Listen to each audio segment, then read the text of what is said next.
Cause আমরা একটা ভালো এক্সপেক্ট করি, কারণ আমরা যদি হেড টু হেড করি মানে ইন্ডিয়ার প্লেয়ারের সাথে, I don't think that's a big difference. So আমরা এক্সপেক্ট করি একটা একটা পজিটিভ রেজাল্ট। অবশ্যই আমরা 3 পয়েন্ট নিতে চাই। আর হামসা নিয়ে মানে I think Hamsa will be the best player in this group overall, and in South Asia I think he's the best player. So Hamza আসলে এটা it will be a big boost for the team. Adjust করতে হবে। আমি আসলে ওনাকে চিনি না, so আমি এত ইনফরমেশন দিতে পারি না, বাট অফকোর্স কোচ হামসা মানে ফাহিমকে চুজ করছে, so I think he is a good player. আর ফার্স্ট উইকে মানে উনি আগে অ্যাডজাস্ট করতে হবে, তারপরে আমরা দেখব।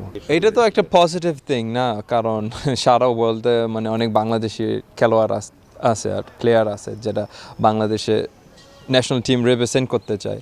সো আমি চাই আরও আসলে ভালো টিমের জন্য, কারণ অন্য দেশে সেম করতেছে। আপনি যদি দেখেন ফ্রান্সের টিম, ওরা তো ওয়ার্ল্ড কাপ চ্যাম্পিয়ন হয়ে গেছে সব বিদেশি নিয়ে।